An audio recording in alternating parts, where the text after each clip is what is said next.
Sí, como vos quieras, porque vos tenías una presentación, ¿no? ¿Querés usar eso? Sí, por eso, yo prefiero ir punto por punto. Dale. Bueno, vamos a arrancar con la clase de repaso, ¿sí? Vamos a primero a plantear que las unidades que entran, ¿sí? Es la 1, la 2 y la 3. Abastecimiento no entra porque no terminamos esa actividad, esa unidad aún, ¿sí? Entonces, vamos a arrancar por lo más complejo. En el parcial no vamos, o sea, no se les va a pedir definiciones conceptuales, ¿sí? De la bibliografía. Sí la deben saber porque en función a toda la bibliografía deben fundamentar cada una de las respuestas que están contenidas en el parcial. Entonces, vamos a arrancar de lo general, ¿sí? Que es donde hubo más consultas o hubo más dificultades, que es con respecto al BMP, al BPMN, ¿sí? En donde es fundamental que ustedes distingan conceptualmente los elementos, ¿sí? Organizativos de aquellos elementos, ¿sí? Que son estructurales y aquellos errores que pueden aparecer en la graficación. ¿Por qué? Porque no se les va a pedir que ustedes dibujen un BPMN, ¿sí? Sino que a partir de determinados relevamientos y de determinados gráficos, ustedes identifiquen. Y para la identificación es necesario que sepan conceptualmente, ¿sí? Qué corresponde a cada uno de los símbolos, qué vamos a identificar, cómo se debería graficar, ¿sí? Y puedan responder en base a este sustento, ¿sí? Las consultas aplicadas a un caso particular. Entonces, los elementos organizativos, ¿se acuerdan qué era? Lo primero que teníamos que plasmar era el pool. ¿Qué contenía el pool? El proceso. ¿Se acuerdan que ese proceso tenía que tener un nombre? ¿Sí? ¿Y cuál era el nombre? El objetivo del proceso. ¿Sí? Y dentro de ese pool íbamos a identificar los participantes en cada uno de los carriles. ¿Sí? Fíjense que esto es todo de la teoría. Ustedes tienen todo esto de la teoría. Yo solamente copié, ¿sí? Lo que se presentó en clase. Vamos entonces ahora a los elementos de flujo de trabajo. ¿Por qué es importante saber todos estos nombres? Porque las preguntas van a ir apuntadas, ¿sí? A esto, no le van a decir evento, actividad, flujo. No, no. Vamos a ir a lo teórico, a lo técnico, elementos organizativos, elementos de flujo de trabajo. Entonces, cuando nos piden en una pregunta parte de estos elementos, nosotros tenemos que saber la distinción entre cada uno de ellos. Cuando hablamos de flujo de trabajo, son aquellos gráficos o aquellos símbolos que nosotros utilizamos dentro de la graficación, la representación del proceso. Esta definición ustedes ya la tienen porque es lo que vieron en la teoría, ¿sí? Tenemos que tener bien claro qué representa cada uno de ellos, qué se utiliza, cómo se utiliza, cuándo se utiliza, ¿sí? Tenemos que saber sí o sí que toda representación de proceso tiene un inicio y un final, ¿sí? Ese inicio, ¿sí? Es lo que impulsa o lo que hace poner en funcionamiento el procedimiento, ¿sí? Que estamos representando. Y tenemos un final, ¿sí? Donde termina el proceso, ya sea de manera exitosa o de manera fallida, ¿sí? Pero en cada uno de ellos tienen que existir un evento de inicio y uno o más eventos de final, ¿sí? Depende de cuáles sean las diferentes alternativas en este proceso. También existen los eventos intermedios. ¿Se acuerdan que nosotros usábamos los eventos intermedios? El que más usamos en clase es el de tiempo, en donde el proceso se detenía por un momento hasta que ocurría o transcurría un periodo de tiempo y continuaba el proceso. No se olviden que también puede existir, ¿sí? Eventos intermedios de mensaje, es decir, que el sistema está esperando que llegue un mensaje para continuar el proceso. Esos son los únicos dos que nosotros vimos. En la teoría hay un montón más. Sépanlos porque si existe alguna pregunta que ustedes tengan que responder a determinado símbolo, qué significa, sepan conceptualmente qué significa, qué representa y en el gráfico cómo se leen. Con respecto a las actividades, ¿se acuerdan que eran las tareas? Las diferentes tareas, ¿sí? Que se hacían dentro de ese proceso. Es importante que estas actividades ustedes primero las definan, ¿sí? Le pongan un nombre, ya vamos a llegar. ¿Se acuerdan que el nombre era un verbo en infinitivo más un objeto, ¿sí? ¿Se acuerdan de eso? Y además de tener ese nombre, tenían que tener qué tipo de tareas era. Ustedes acá tienen todos los tipos de tareas con cada uno de los símbolos, ¿sí? Entonces, si yo tengo una tarea que no tiene un símbolo, tengo que ser capaz de identificar qué tipo de tarea es. Si yo tengo una tarea con un símbolo, tengo que ser capaz de decir, ¿sí? Esa tarea que representa y por qué representa eso. Para eso es el sustento teórico. ¿Hasta acá alguna consulta antes que siga? Discúlpame, esto que dice regla de negocio o script, eso no recuerdo No haberlo lo, visto. No, nosotros no lo vimos en ningún ejemplo práctico. Vimos las 2, 4, 6, las 6 primeras vimos. Vimos que había tareas sin identificar, que en su mayoría tratábamos que no existan. Vimos las manuales, ¿sí? Donde está solamente involucrado o ejecutado por un participante humano. Las de usuario, cuando hacíamos uso del software. Las de servicio que eran automatizadas, recibir mensaje y enviar mensaje. Esas son las primeras 6 que vimos, ¿sí? Es muy difícil que a esta altura nosotros veamos esas dos. Nico o Lucía, ustedes me siguen en el chat porque a mí me aparecen pero no lo leo. Sí, ¿Esas dos sí. las tenemos que saber? ¿Tenemos que saber algún ejemplo o algo? ¿En Lucía? Y lo que pasa que, a ver, ya las conocen, que no hayan visto ningún ejercicio práctico puntual que las use, pero tienen, a ver, si alguien les pregunta si hay algún script reflejado este, en un, en un diagrama, van a tener que poder identificarlos porque se supone que los conocen. Porque piensen que ustedes van a tener un diagrama y van a tener que poder leerlo. Entonces, perfectamente podría haber una pregunta que les dicen, ¿qué tarea está representada con un script, por ejemplo? Y sí, tenés que saber cuál es el símbolo. Ok. ¿Y cómo sería un ejemplo de eso? Lo tenés ahí, el símbolo. El Sí, sí, el script símbolo es un sí. código. El script es un código que está en un sistema. Entonces, si a vos te están describiendo qué es qué es lo que hace un sistema, perfectamente podría haber una tarea hecha por un script. Tiene Ok. Fíjate que que ver dice el usuario define un script en un lenguaje. Un script es un código, es una tarea que se hace vía una aplicación, por ejemplo, puede tener script. Ok. Es un código escrito, es una tarea hecha totalmente 100% eh, automatizada porque es un código. Sería un código programado, digamos. Estamos hablando de ese tipo de ¿Sí? códigos, ¿no? Sí, Ah, sí, sí, perfecto, sí, perfecto. sí, Bien. totalmente, Sería, totalmente. perdón, la pregunta, que interrumpa.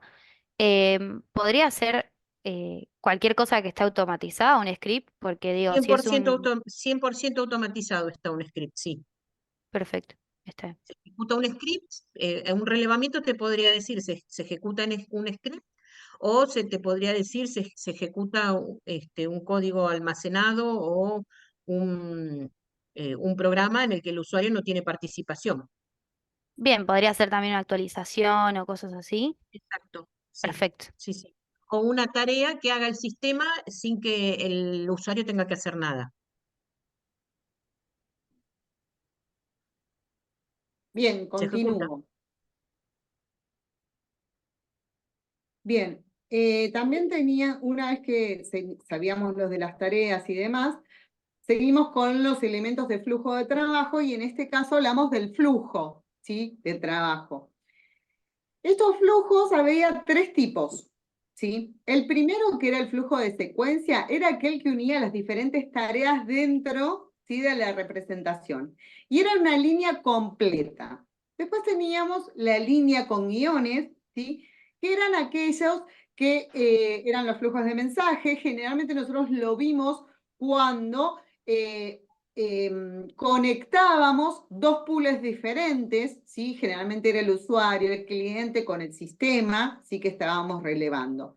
Pero no graficábamos nada en ese pool, sino que mandábamos flujos de mensajes porque entraban o salían, ¿sí? Información del sistema y que estaban relacionados y se retroalimentaban. Y por último, tenemos el flujo de asociación, que son pequeños puntitos, ¿sí?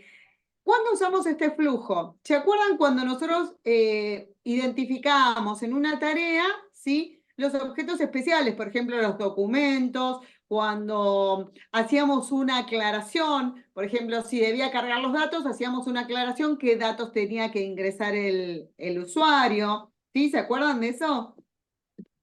Podía existir también una base de datos, unía las tareas, ¿sí? Con estos elementos.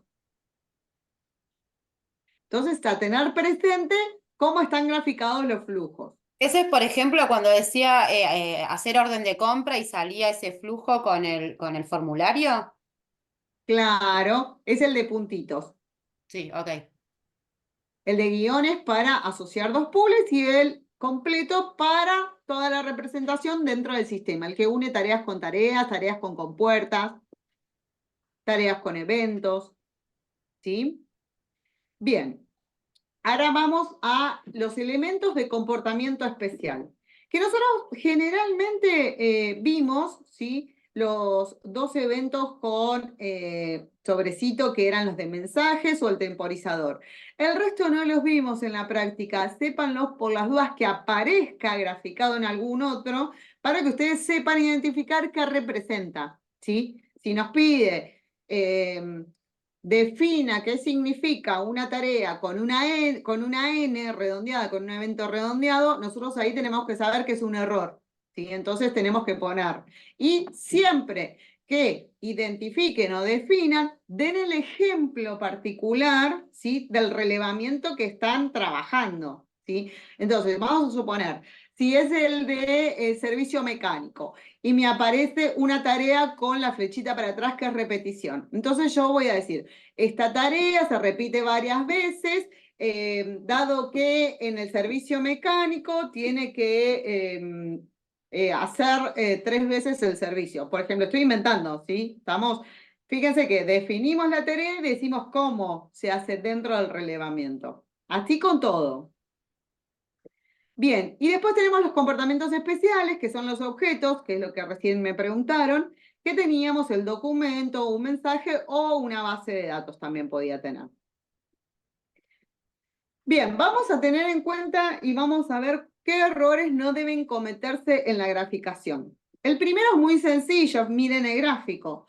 Todo relevamiento y toda representación tiene que tener un evento de inicio y como mínimo un evento de finalización, ¿sí? No podemos tener como la primera imagen ni evento de inicio ni evento de finalización. Eso sería un error, ¿sí? En el gráfico, en el diseño del proceso. La segunda, esperen que me quedó horrible perdón que sea media quisquillosa. Bien. La segunda, que todo representación tiene que tener una secuencia lógica. ¿Se acuerdan que vimos que nosotros cuando graficábamos podíamos graficar para cualquier lado, pero al final lo teníamos que ordenar para que quede una secuencia clara? Fíjense, la primera imagen que se cruzan los flujos, no tiene consistencia en su dirección, no es de fácil lectura. En cambio, si miramos la segunda imagen, vemos, ¿sí?, la continuidad en el proceso y la continuidad en las tareas. Lucía, Nico, ustedes frénenme cuando quieran. Yo los dejo con los otros dos temas a ustedes. Bien. Otra de las maneras que tenemos que tener claro, que fíjense que en el primer caso, ¿sí? Nosotros tenemos que leer de derecha hacia abajo y en realidad es medio engorroso leerlo porque nos perdemos a simple vista entender el proceso. En cambio, si lo graficamos de la manera indicada, que sea fácil lectura, fácil de entendimiento, vemos que tiene un flujo, ¿sí?, hacia la derecha horizontal en donde es de fácil lectura. Todo esto son cosas que debemos tener presentes a la hora de leer una representación y poder justificar, ¿sí?, qué es lo que está mal o qué es lo que está bien. Después, en este caso, ¿sí?, que habla de tener escenarios, o sea, la relación entre los diferentes participantes dentro del pool, fíjense que muchas veces es necesario, si bien tenemos un final, un inicio y un final, muchas veces ese final no representa lo mismo, ¿sí? O no queda claro, ¿sí?, que se tengan que cumplir una u otra actividad. Entonces no podemos usar un único evento de final. Sí vamos a usar, como en la segunda imagen, 2 eventos de final para saber que de una u otra alternativa finaliza el proceso. Son cuestiones gráficas hasta acá, no conceptuales. En este caso nos hablaba que todas los gráficos deben guardar una similitud, ¿sí?, en cuanto a tamaño, forma y etiquetas, es decir, el nombre. ¿Se acuerdan que teníamos fundamental saber que todas las tareas tenían que tener un nombre, que esas tareas tenían que tener sí o sí un verbo en infinitivo y un objeto, ¿sí?, que todas las compuertas debían estar identificadas? Acá nos estaría faltando la identificación de las compuertas. Debe graficarse todo dentro del pool, si se realizan con todos los participantes, nada fuera del pool. Que toda representación debe estar dentro del pool, no fuera de un pool, ¿sí?, porque debemos identificar el proceso que estamos graficando. Bien, y después, no vamos a graficar ningún participante que no tenga tareas, ¿sí? Si no tiene tareas que surjan del relevamiento, por más que lo nombremos en el relevamiento, no lo graficamos. Y tampoco graficaríamos aquellos participantes donde tiene una única tarea que es exactamente igual a la de otra participante y unificamos ambos participantes. Lo vimos en un caso que no graficábamos el cliente cuando hablábamos de siniestro, porque todo lo realizaba el sistema y entonces era irrelevante lo que hacía el cliente. No sé si ustedes se acuerdan. No vamos a graficar tareas en el medio de la división de 2 participantes. Todo esto es cuanto a actividades. Cuando hablamos de la verificación de las actividades, estas actividades tenían que tener tareas específicas, ¿sí? No podíamos salir de una actividad a más de 2 caminos diferentes, siempre usábamos compuertas para dividir las diferentes alternativas que existían, ¿sí? Fíjense que en el segundo gráfico sale de una actividad 2 caminos diferentes. Eso no puede pasar. Tengo que graficar primero una compuerta y de esa compuerta que salgan, ¿sí?, los dos caminos alternativos. Y una Cuando cosa, hablamos... Sí. volví a la Bueno, diapositiva esa. Fíjate que creo que acá. Candela había pedido un ejemplo de script. Esa última tiene, si no alcanzo a ver mal el símbolo, tiene un símbolo de script. Eso significa que eso se hace en forma automática, que el sistema lo hace en forma automática. Sí. Ahí hay un ejemplo de una tarea que se hace en forma automática. No participa el usuario, hay un disparador que hace que una aplicación automática se ejecute. Listo, era eso nomás. Buenísimo.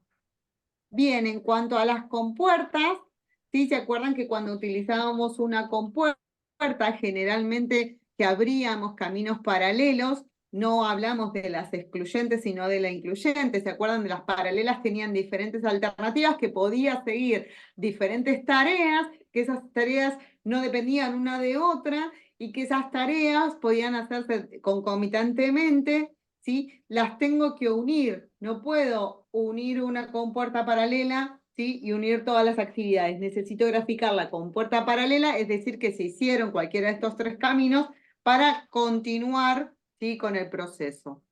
En el chat hay una consulta. Ah, no. Bien. Sigo. Con los eventos, esto de los eventos de final ya se los grafiqué, se los expliqué cuando hablamos de eventos. Cuando hablamos de los flujos, ¿sí?, es lo que estábamos hablando, acá está el error. por ejemplo, que conectamos una compuerta con una tarea. En ese caso es un flujo de trabajo, es el de línea completa, no el de línea punteada, porque esa línea punteada se usaba únicamente para flujos de mensaje, ¿sí? Y acá vamos a hablar específicamente de los nombres que deben tener cada símbolo, ¿sí? La etiqueta del proceso, ¿se acuerdan que al pool donde yo graficaba, sí o sí tenía que nombrarlo? Y el nombre era, ¿sí? Ponerle un nombre claro, que sea el propósito principal del sistema, no usar abreviaturas, tenía que ser corto, ¿sí? O sea, representativo del objeto que se iba a representar. En cuanto a las actividades, todas las actividades deben tener como nombre un verbo y un objeto, ¿sí? No podemos poner un texto completo, un párrafo completo, y tampoco podemos poner una palabra, ¿sí? Tenemos que representar la acción.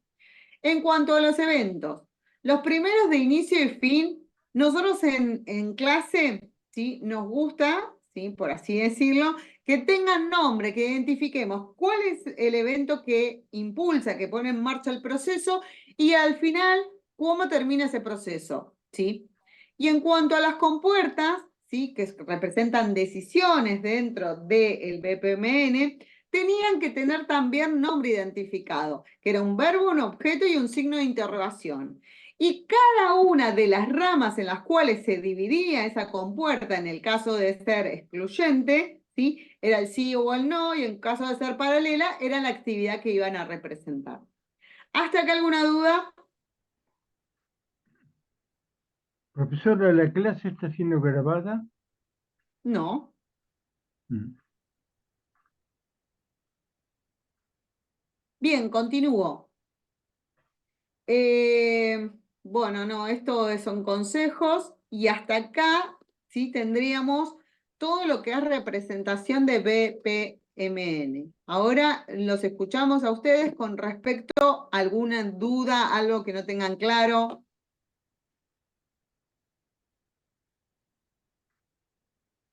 Algo que quieran consultar.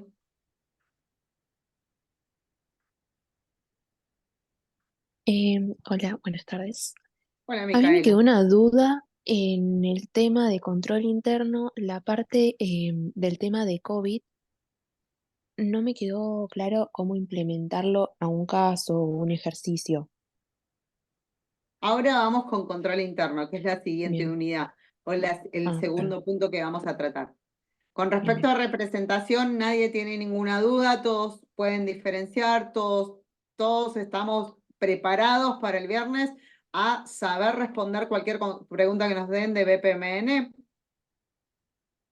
En clase vimos unos prácticos increíbles, fuimos de lo menos a más, vimos cada uno de, sí, ojalá, Sofi, vimos cada uno de todos estos temas incluidos en cada uno de los prácticos, tienen las presentaciones que hicimos en clase para repasar, para fijar conocimiento. Cuando vayan al parcial, por favor, respondan de manera técnica, y una vez que responden de manera técnica, céntrenlo y relaciónenlo con el relevamiento, usen las palabras del relevamiento, pero tampoco se olviden de las palabras técnicas, ¿sí? ¿Por qué es una tarea? Y la tarea de registrar en el libro de actas las asistencias es tarea porque tal y tal cosa, y es una tarea de tipo, ¿sí? Manual, por ejemplo. ¿Estamos? Así es una respuesta correcta, completa, concisa. Identifiquen cada una de las compuertas, qué tipos son, cuáles son las diferentes alternativas. O sea, básicamente tienen que conocer los símbolos, cómo aplicarlos y, y tienen que poder leer, interpretar lo que está diagramado. Y no se olviden, cuando hablamos de relevamiento, de estudiar entradas y salidas. ¿Se acuerdan que lo vimos también en los prácticos? ¿Sí? Que entraba al proceso, que salía del proceso.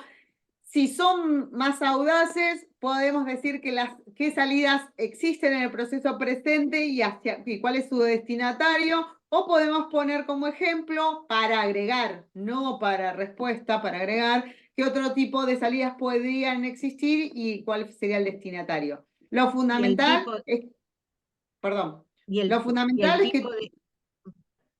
sí, Sí, sí, seguí, que te lo interrumpí, perdón. fundamental es que toda respuesta esté relacionada con el relevamiento. Sigo insistiendo, no va a ser válida ninguna respuesta únicamente técnica. Las respuestas tienen que ser técnicas más relacionadas con el relevamiento, el caso que estoy analizando, ¿sí? Sí, Lu. Tienen que ser aplicadas y ampliando un poquito lo que dice Silvana, les iba a decir, tengan en cuenta que para una entrada o una salida tienen que poder identificar lo que es un dato, de lo que es información, pero también tienen que saber qué tipo de información. Si yo tengo una salida, puede ser una salida que tiene que ver con información transaccional, información operativa que se está utilizando en el proceso para cumplir, para llevar a cabo ese proceso, o puede ser una salida de información gerencial que tiene que ver con la toma de decisión gerencial. Eso también deberían poder distinguir. Y respecto de las entradas, tienen que conocer todo lo de las entradas, lo que hemos visto, que esas entradas son las que van a ser requeridas para obtener la salida a partir del procesamiento que se haga a través de las tareas. De esas entradas tienen que saber cuál es la fuente, tienen que saber cuál es el tipo. Puede haber una entrada que la fuente sea primaria, que la fuente sea secundaria, que provenga de otra área de la empresa o que provenga de alguna persona o algún ente externo.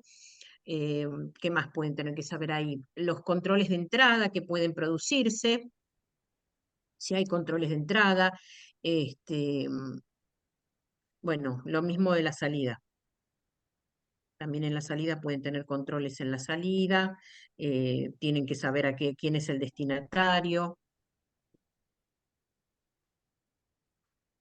Perdón, Y aprovecho. sí, Sí, sí, perdona. Quería hacer una consulta de eso de las fuentes, que no me quedó sí, muy claro y no lo tengo anotado. ¿Personal sí. o impersonal? ¿La diferencia cuál sería? No sé a qué te referís con personal Yo tengo que o una de las fuentes impersonal. de información puede ser personal o impersonal. Y no sé si es que, o sea, como que no la distingo de las otras clasificaciones. No la tengo presente. Ah, bien, bueno, capaz me la inventé. No sé si está en algún autor, no la tengo presente. No es Bien, una bien. clasificación típica, personal o impersonal. Sí primaria y secundaria, por ejemplo, cuando la emitimos dentro de la organización o cuando viene de afuera. Eh, ¿Qué más? ¿Qué otra clasificación pueden tener las entradas? Interna o Eh, externa. eh, perdón, interna o externa es lo que acabo de decir, primaria, secundaria, si la obtuve directamente con mis procesos o estoy procesando información que ya procesó otro, pero la clasificación esa que mencionaste no la tengo leída ninguna otra. Está en un Power, a ver si la encuentro. Si está en un Power es porque la dijo algún autor de los que estamos utilizando. Esperen que la busco, que podrá ser una presentación, las primeras presentaciones podrán ser. Sí, sí, yo estaba buscando justo eso que no le encontraba. ¿Cómo dijiste que era personal? A ver, ahí abrí Sí, no, personal o impersonal. busco en la presentación 1, que es donde podría estar. No hay nada que diga personal. A ver en qué otra podría aparecer. Mm, el control interno. A ver, personal. No lo encuentro.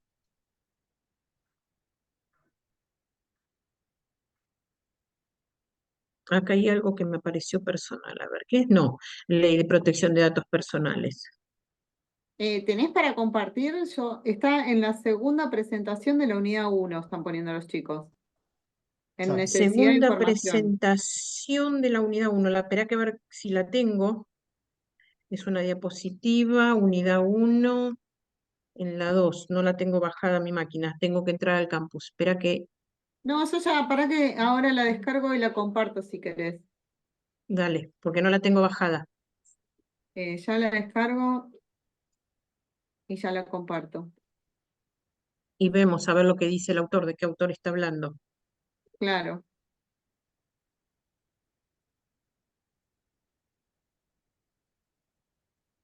Tun, tun, tun. Espera que no sé dónde me abrió la presentación. Pequeño detalle.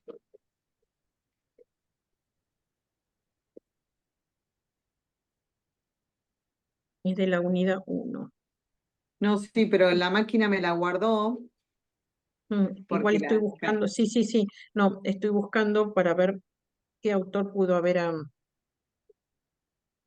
personal e impersonal.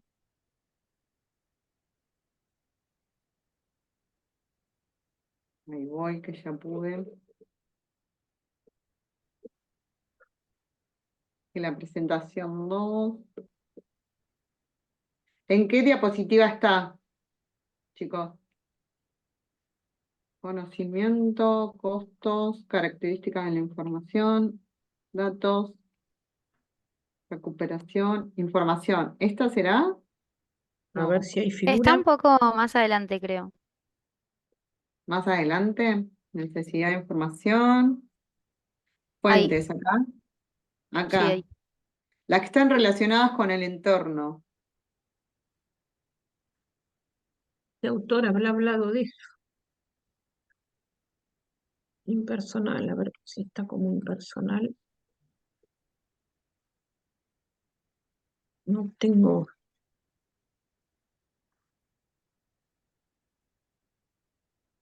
No sé qué autor pudo haber mencionado como personal e impersonal. A ver este autor que está acá. Bueno, igual les garantizo que no es relevante.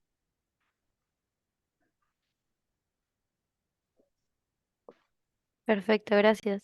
No estoy buscando los autores que están, los tengo todos acá y no sé. Y hay una Ah, consulta no, en el... acá lo encontré. Dice, fuente de información personal que proporcionan información mediante contacto con vendedores, clientes, proveedores, etcétera, y fuente de información impersonal que engloban desde publicaciones generales, informes de coyuntura, informes de banco, etcétera, hasta estudios específicos. Nada. Esto es un autor que hizo una descripción. ¿Quién es el autor? Es todo lo que dice, ¿eh? Introducción a la gestión, a ver quién es este autor. Introducción a la gestión de sistemas de información de la empresa.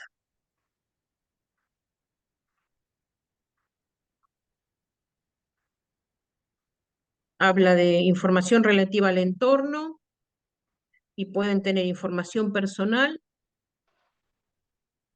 o sea, información obtenida, según dice acá, de los vendedores, de los clientes, de personas, o fuentes de información impersonal que engloban publicaciones generales, informes de banco o estudios específicos.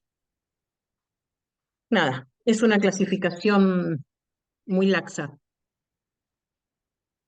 no es una clasificación tradicional. No se preocupen por eso. Acá Sí, había una consulta que decía, profe, ¿podría desarrollar sobre conocimiento implícito y explícito que no se explicó mucho?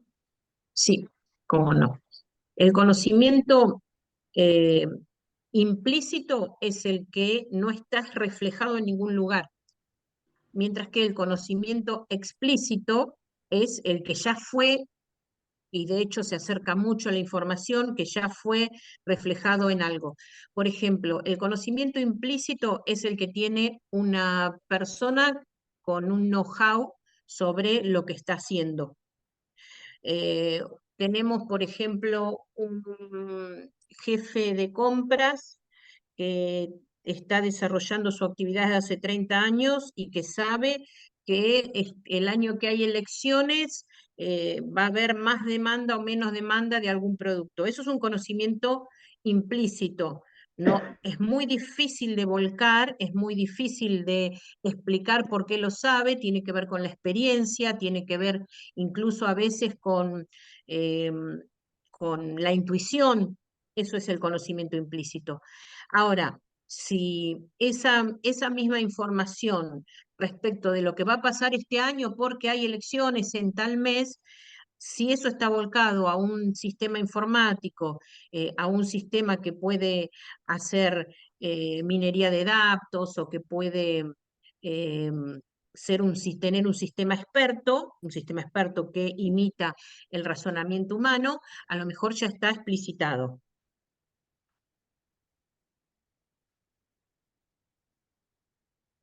Candela, ¿quedó claro?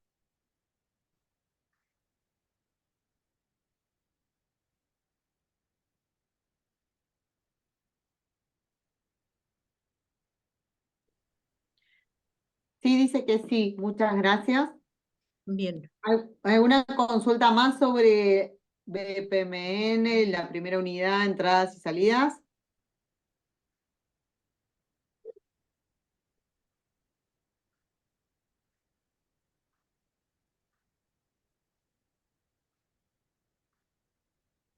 Nico, ¿querés aportar algo más? No sé si lo que más noté que hubo problemas era con el tema de las entradas y salidas. Importante que eso quede claro porque es algo que suele ir en todos los parciales. Así que está bueno que tengan bien en claro lo que son las entradas y cuáles son las salidas. Y más poder identificarlas en un BPMN. ¿Sí?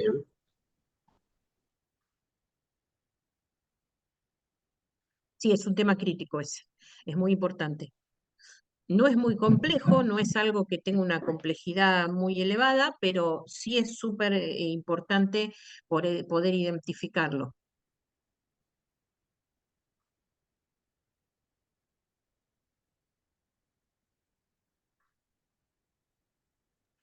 Bien, Podemos pensar que la salida de información es aquello por lo cual existe un proceso y la entrada es aquello que permite que ese proceso se lleve a cabo. Creo que se le tildó. Puede ser. Aprovechen, chicos, si hay alguna consulta. sí, a mí se me va y se me viene la señal, por eso corto micrófono y cámara para recuperar señal y volver. Mm. ¿Podés repetir eso que dijiste de la entrada y la salida de información? Que podemos pensar que la salida de información es el motivo por el cual existe un proceso, aquello que define que ese proceso exista, mientras que la entrada es lo que permite que el proceso se ejecute, se lleve a cabo. O sea, la entrada es el insumo a partir del cual se van a ejecutar las tareas y la salida es el producto de esas tareas. Por lo tanto, es aquello por lo cual existe ese proceso. Perfecto, gracias. Profe, ¿podría dar un ejemplo? Sí, suponete que estemos en el subsistema de ventas. El objetivo por el cual existe la capacidad en una empresa de vender, de este subsistema de venta, es vender. Y la salida tiene que ver con la venta. ¿Y la venta dónde está reflejada? En una factura. Entonces, la salida de ese proceso posiblemente sea la factura. Mientras que la entrada es lo que va a permitir que el proceso de venta se lleve a cabo. ¿Cuál es el insumo para que la venta se lleve a cabo? Aquello que es capaz de hacer la empresa, pero no lo va a hacer hasta que no reciba ese insumo. Es el pedido del cliente. ¿Se entiende? Sí, se entiende. Bien. Todo lo que es entrada moviliza las tareas. Todo lo que es salida es resultado de las tareas.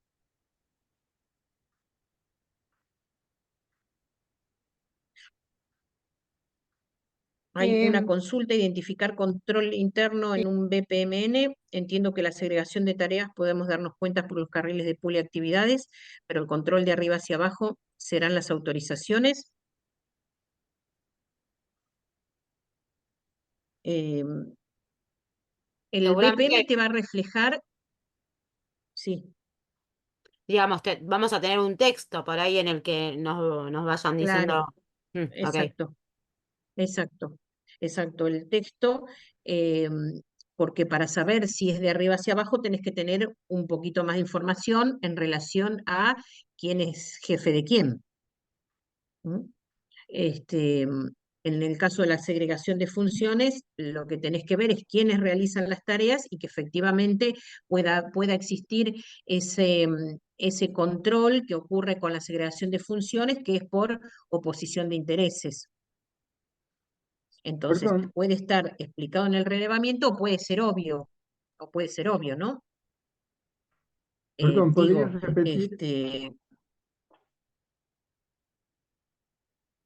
¿Podrías cosa? repetir? Toda entrada moviliza las tareas y salida, Y la salida es aquello por lo cual existe ese proceso, es el resultado del proceso. El proceso existe para obtener esa salida gracias, y es el resultado de las tareas que se ejecutan sobre esos datos de entrada. gracias. Una consulta. eh, la Sí, salida también podría ser, aparte del resultado del proceso o el objetivo del proceso, como decís vos de la factura, puede ser también eh, algo intermedio, alguna salida intermedia que se sí, sí, sí, documentación. puede haber salidas intermedias, este, que puedan tener que ver, por ejemplo, con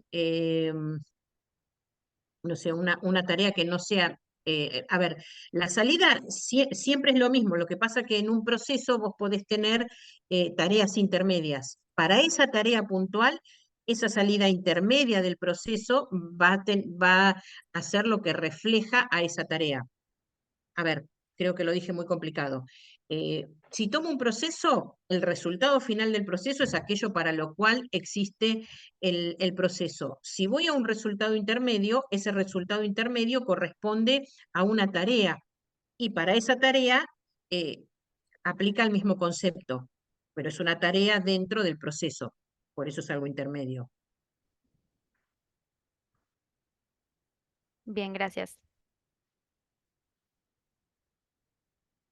A ver, hay, hay varias consultas, a ver si las podemos ir siguiendo.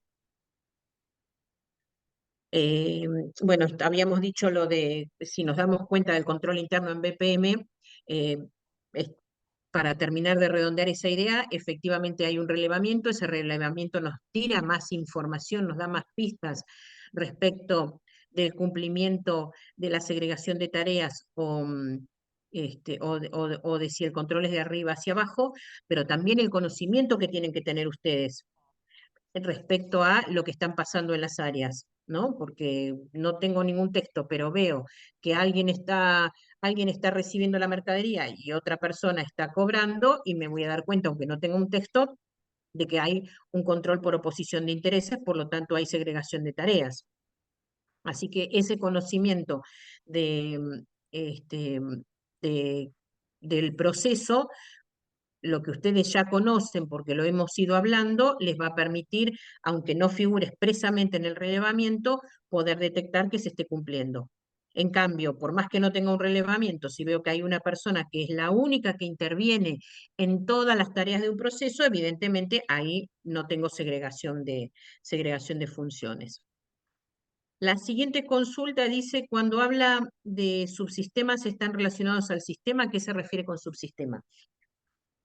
El sistema es nuestro objeto de estudio. El sistema es aquello de lo cual estamos hablando, que tiene límites definidos y que es lo que interactúa con el entorno, sea lo que sea. Puede ser la empresa, puede ser un conjunto de áreas que dan soporte a un proceso. Y lo que es un subsistema son las partes que podemos identificar dentro del sistema, que a su vez puede ser considerado como un sistema. Entonces, por ejemplo, si yo hablo de el subsistema de recursos humanos, dentro de una empresa, si mi sistema es la empresa, un subsistema puede ser todo lo que tenga que ver con las funciones de recursos humanos. Dentro de las funciones de recursos humanos puedo identificar un subsistema que sea liquidación de haberes. Dentro del subsistema de liquidación de haberes puedo identificar un subsistema que sea que tenga que ver con el control de las horas extras. Entonces, en definitiva, un subsistema es una parte del sistema que puede ser tratado, que puede ser observado como un sistema en sí mismo. Todo subsistema va a interactuar con el resto de los subsistemas del sistema a través de interfaces. Los subsistemas no están aislados en un sistema de tipo empresa, sino que intercambian información con otros subsistemas o con el entorno. O con el entorno.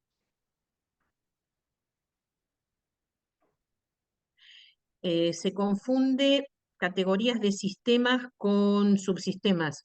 El subsistema tiene que ver con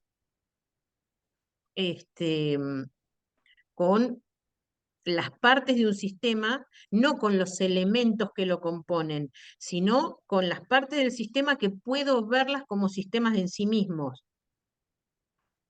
Cuando estoy estudiando mi sistema, para eso defino un sistema, para estudiarlo, cuando estoy estudiando un sistema, muchas veces lo que hacemos es particionarlo en subsistemas, es decir, me enfoco en alguna parte que tenga el comportamiento de sistema, es decir, que a su vez lo pueda ver como subsistema, que a su vez le pueda establecer los límites, que va a tener ese comportamiento del sistema. Eso es una cosa. El tema de los elementos eh, tiene que ver con las partes que lo componen, que son los límites, las entradas, las salidas, las interfaces. Y la categoría de sistemas, hay muchas clasificaciones de sistemas, no sé cuál te está confundiendo con subsistema.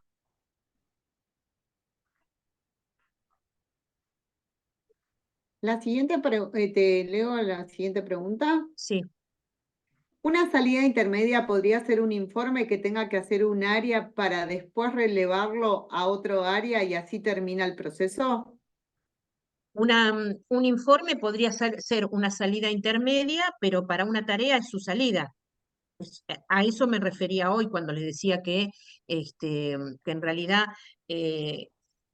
todo proceso tiene una salida que define aquello para lo cual existe el sistema y todo lo que sea intermedio tiene que ver con pasos que hubo que hacer para lograr ese objetivo final y a su vez esa salida intermedia es el motivo por el cual existe una parte de ese proceso.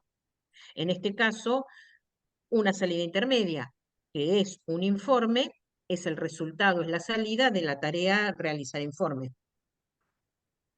Bien, la siguiente consulta dice, ¿cómo se puede diferenciar en un caso textual las actividades de las decisiones? Bien, antes de ver eso, ¿alguna duda con lo otro? Porque acá cambiamos de tema. Con lo que estuvimos diciendo, no sé si estamos hablando y se termina de entender la duda o tenemos que seguir revisando algo más de ahí. La chica que consultó o el chico porque dice L no responde. Bien, Por eso bueno, no, entonces por paso a eso la seguí. siguiente. Sí. Bien, ¿cómo diferencio actividades de decisión? En realidad, una toma de decisión también es una actividad, pero es una actividad de un tipo en particular en la cual lo que tengo ahí es un proceso decisorio, donde como consecuencia de eso voy a poder tomar más de un camino, ¿no? Tomar una decisión es una actividad, tomar una decisión es una actividad, pero la diferencia es que me dice qué es lo que viene a continuación. En cambio, una actividad que no es de tipo decisorio, simplemente se ejecuta. Y a continuación hay un solo curso de acción, o por lo menos los cursos de acción, porque podría tener como consecuencia más de una tarea, los cursos de acción son siempre lo mismo, no varían. En cambio, en un proceso decisorio, las tareas que se realicen a continuación van a depender del resultado de ese proceso decisorio. No sé, Tomás, si te quedó claro.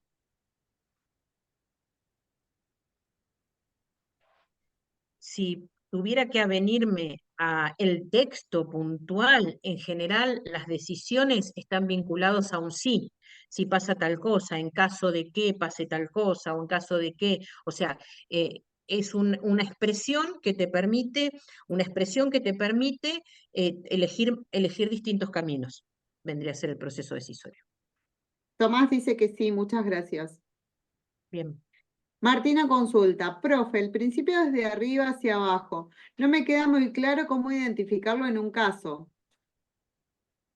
Bueno, a ver, esto está muy relacionado con lo que ustedes ya vieron en principios de administración, porque tiene que ver con una estructura jerárquica. Y básicamente la idea es que la persona que controla no puede depender del controlado. Entonces, de arriba hacia abajo es siempre el jefe, es el que da la orden, pero no puede controlarse a sí mismo. En un caso en la práctica lo vimos en servicio mecánico. Chicos, ¿se acuerdan cuando el tallerista, el mecánico, no consultaba con el jefe de taller si hacía o no las reparaciones adicionales, sino que directamente las hacía y le informaba a su supervisor después con un informe lo que había hecho? Sin informarle, sin autorizarle, sin consultarle, sin nada? ¿Se acuerdan de todo eso? Ahí directamente había salteado el nivel jerárquico, ¿sí? Y había tomado decisiones que no eran de competencia ni responsabilidad al puesto que estaba ocupando.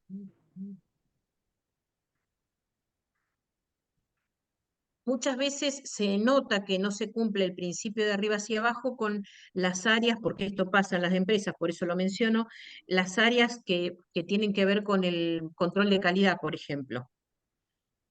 Eh, el área de control de calidad en el ámbito en el que esté, o en el proceso en el que esté, nunca puede depender del jefe que, digamos, que tiene decisiones primarias sobre aquello en lo que puede variar la calidad. Todo lo que es control de calidad tiene que ser externo.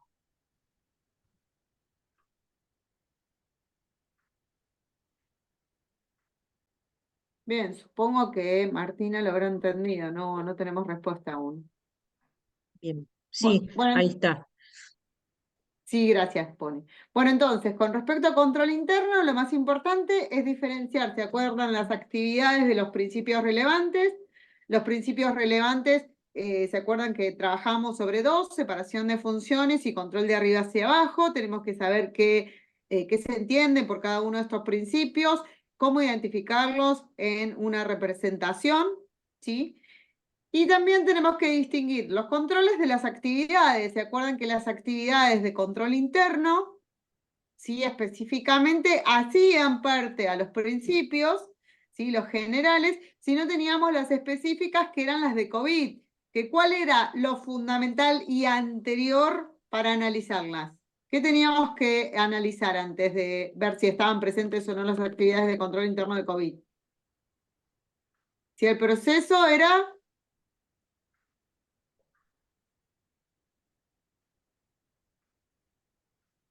Nico. Un consejazo, no se manden la macana a estudiar de parciales anteriores, porque si no hace como en el APE, de que capaz ponen los principios del año pasado y ahora son solamente dos principios, ¿está bien? Entonces, consejo, traten de estudiar los ejercicios de la guía, no se manden la macana a agarrar parciales viejos porque incluso los anteriores no son los mismos que los de ahora, ¿está bien? Entonces, bueno, un pequeño consejo, ¿no? Estudien de la guía, de lo que les estuvimos diciendo, apuntes y después del material que les fuimos subiendo al campus, ¿está bien? No sé si hay alguna duda o algo, los veo. Las dudas salen en el parcial, eso no hay ni hablar. Pero estaría bueno que se puedan sacar las dudas. Bueno, siguiendo, ¿se acuerdan que aquellas actividades de control interno que estaban mencionadas en el COVID, el proceso que estábamos analizando, representando el relevamiento, tenía que ser un sistema completamente automatizado. ¿Se acuerdan de todo eso? ¿Sí? Que vimos específicamente un caso con esas actividades. Seguimos con lo mismo, vamos a ver las actividades, creo que era de la 1 a la 4, ¿sí? Si mal me parece, son las que analizamos en clase. ¿Quedó alguna duda con respecto a este análisis? Lu, ¿querés agregar algo más de forma técnica? Podría ser que tengan en cuenta esto. El control interno tiene que ver con todos los procesos de la organización y el COVID está aplicado específicamente a la parte automatizada. Por ahí, a ver si eso lo tienen claro, ¿no? Que el COVID tiene que ver con el entorno informatizado.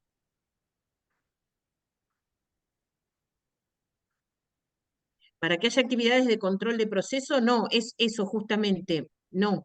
El control interno aplica a toda la organización, a todos los niveles, a todas las actividades. Que hayamos hablado de dos principios no quiere decir que se limite a eso. El control interno tiene que ver con, tiene objetivos específicos y que aplican a toda la organización, a todos los niveles, que tienen que ver con la seguridad, tiene que ver con la protección de los activos. Recuerdan que hay para el control, hay algunos eh, algunos puntos específicos, como por ejemplo que se espera alcanzar la eficacia y la eficiencia, que se tiene que cumplir con las normas, bueno, el cuidado de los activos, las características que tiene que tener la información, todo eso tiene que ver con el control interno y de todo ese sistema en particular hicimos hincapié en esos dos principios rectores. Ahora bien, ¿cómo se vincula eso con el COVID? El COVID tiene que ver con eso mismo aplicado a un sistema informático y lo que hace el COVID es definir un marco. Es un estándar que lo que permite es ver cómo se están cumpliendo el control interno aplicado específicamente a los procesos automatizados.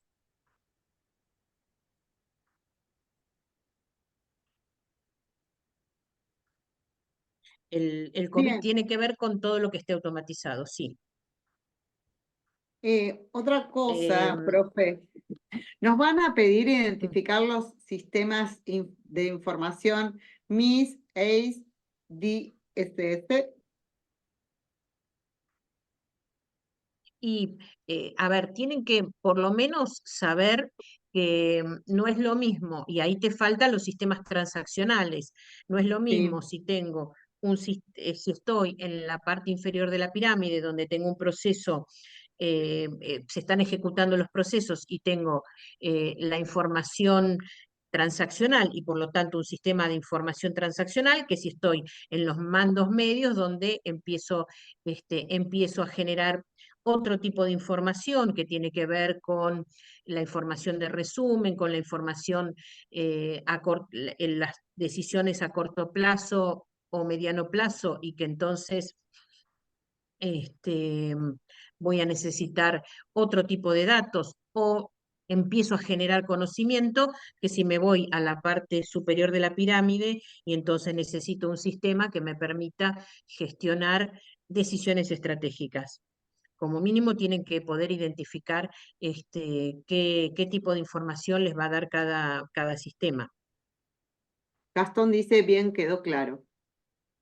Bien, entonces, con respecto a control interno, ¿cerraríamos acá o quedó alguna otra consulta?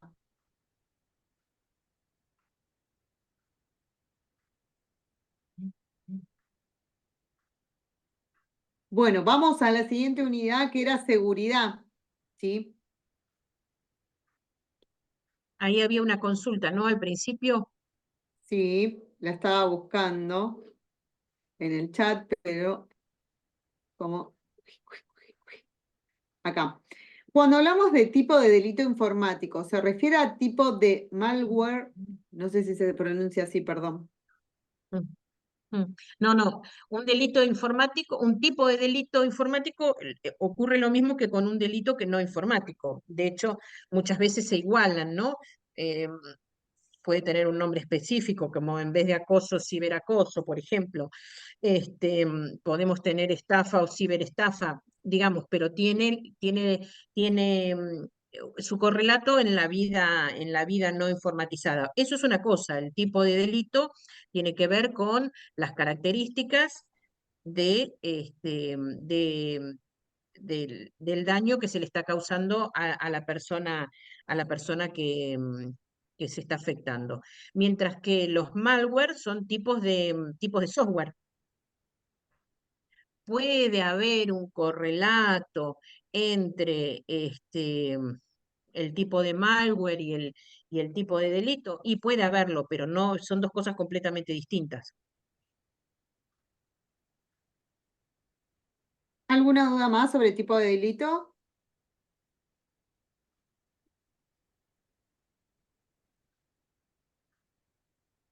¿Hay Dentro de algún seguridad mensaje? A también ver. tenían elementos y tipo de autentificaciones, que creo que no había inconvenientes sobre eso, ¿o sí? En su mayoría lo vimos en clase, lo vimos aplicado. ¿Se acuerda que hicimos un trabajo práctico integral que tenía todo, ¿sí? En cuanto a autentificaciones.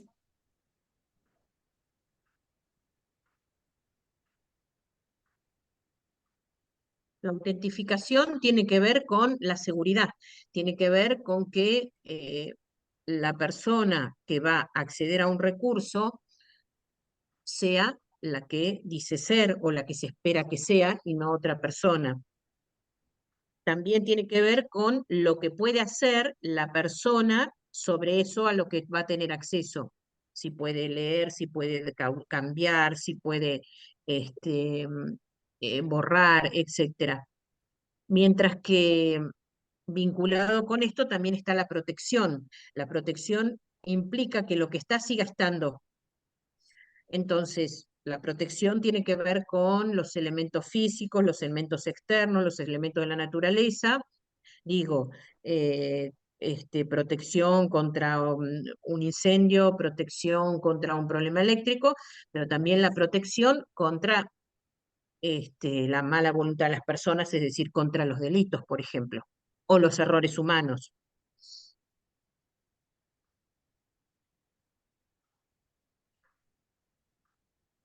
Y estas serían los tres grandes temas que entran al parcial, ¿sí? ¿Alguna consulta, algo que quieran preguntar, algo que quieran aclarar, que les quedó ahí en el tintero? Igual siempre tienen a disposición el foro, mensajes, está el WhatsApp. No nos van a Pero nos preguntar tienen que el dar tiempo de viernes a leerlo. las 10. Claro, si lo manda muy a última hora, no, no lo vamos a estar leyendo. Claro. Así que traten de aprovechar ahora. Bueno, chicos, si no tienen ninguna consulta, no les restamos más tiempo para que sigan estudiando. Les deseamos éxitos, tranquilidad al leer el enunciado. Ya están completamente entrenados, practicamos un montón en clase, resta que ustedes pongan de lo suyo. Así que el viernes, 11 de la mañana, arranca el parcial, 2 horas. Y bueno, les En deseamos la éxito. facultad, para los que en la facultad, en el complejo, las aulas 1, 2 y 3, si no me equivoco. Buenísimo, buenas noches, a seguir estudiando. Chao, nos Gracias. vemos. Nos vemos, Gracias. chicos.